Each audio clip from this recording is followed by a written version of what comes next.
Prime Minister Modi is in Kananaskis in Alberta, Canada for the G7 summit. This is the first time that he will be meeting with newly elected Canadian Prime Minister Mark Carney. After the very real and bitter lows in the relationship over the last couple of years, brought on in September of 2023 for the first time by Justin Trudeau, then Prime Minister of Canada, and the rather bizarre and politically motivated allegations that he made that there was an Indian hand in the murder of Hardeep Nijjar, a known Khalistani separatist. The diplomatic relationship between Ottawa and Delhi has really completely tapered off. Either country doesn't have high commissioners in their respective missions. Now the question is, can Mark Carney repair this relationship? Both sides are expected to sign an intelligence sharing agreement, something that India wants to try and ring fence the Khalistan issue from the rest of the other issues that are there in the bilateral relationship. Here's a deep dive, and then we'll go across to Sanjay Suri.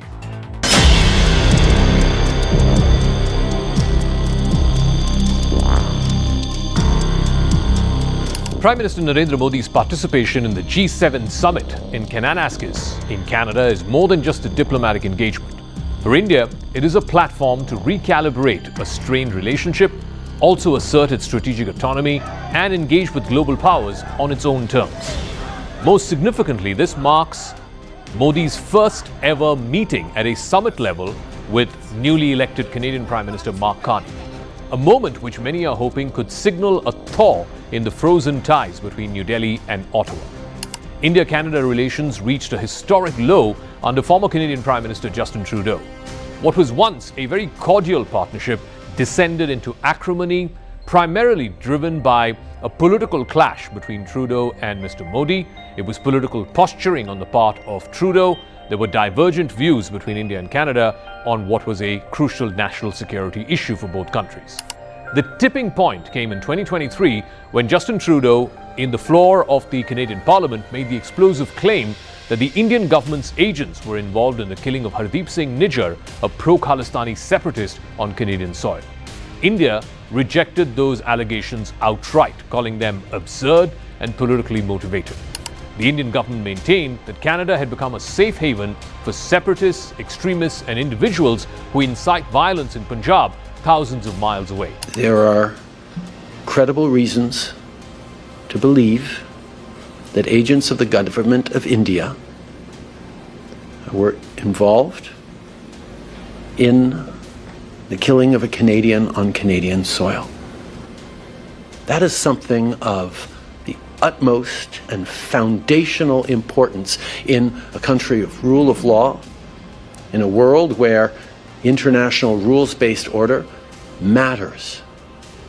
We have a rigorous and independent justice system and robust processes that will follow their course. And we call upon the government of India to engage with us to move forward on getting to the truth of this matter. The single event catalyzed a tit-for-tat diplomatic spat between Delhi and Ottawa. There were expulsions of diplomats, the trade talks had stalled, there was a complete breakdown in diplomacy between India and Canada. Trudeau's public posturing and indulgence of the fringe Sikh separatist elements struck a raw nerve here in India. India views the Khalistan movement not just as a security threat, but an attack on India's sovereignty. In comes Mark Carney, who is the former Bank of England and Bank of Canada governor, now turned Canadian Prime Minister. He represents a stark contrast from Trudeau in both style and substance. His technocratic, centrist approach to governance may potentially open the door to a quieter but more constructive bilateral relationship with India. Both countries are keen to explore whether this summit can be the launching pad for a reset in ties. According to a recent Bloomberg report, India and Canada are on the verge of signing a new intelligence sharing agreement. That's a significant move which reflects mutual recognition of the need to address long-standing irritants in the relationship. That report said, and I quote, "Indian officials are hopeful that this pact will lead to more serious action by Ottawa against separatist elements that are operating from Canadian soil. This would be a vital first step in rebuilding trust and bridging the gap that widened in the previous tenure." India has long argued that freedom of expression cannot be used or cannot be extended to the point of condoning or abetting violence against a foreign state. New Delhi is hoping that under Mark Carney, Canada will adopt a firmer stance when it comes to Khalistani networks, particularly those who are known to be engaged in online radicalization and mobilization of the diaspora for a separatist cause.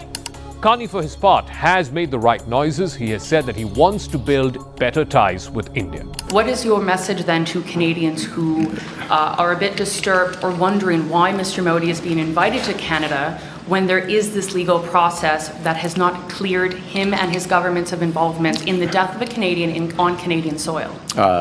My message is that we're a country of the rule of law. The rule of law is proceeding as it should in Canada, and I am not going to disrupt that process.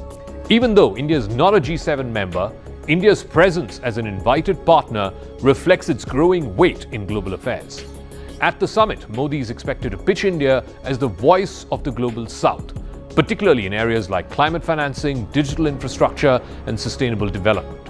The summit will also highlight energy security and particularly focus on reducing rare earth dependencies on certain geographies, i.e. China. Modi will also likely emphasize India's role as a responsible democracy that is committed to multilateralism and a rules-based order. That's a stand that will resonate well with the G7's priorities. Now, I want to go straight across to our Sanjay Suri, who's joining us from Kananaskis, which is in Alberta, Canada, at the G7 venue.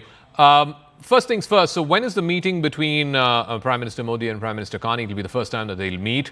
And what are you hearing is on the agenda of that meeting? Well, the scheduling, Zakka, is rather interesting. That meeting has been scheduled at 16:40 local time, and that should be about 10 past 4 a.m. tomorrow morning IST.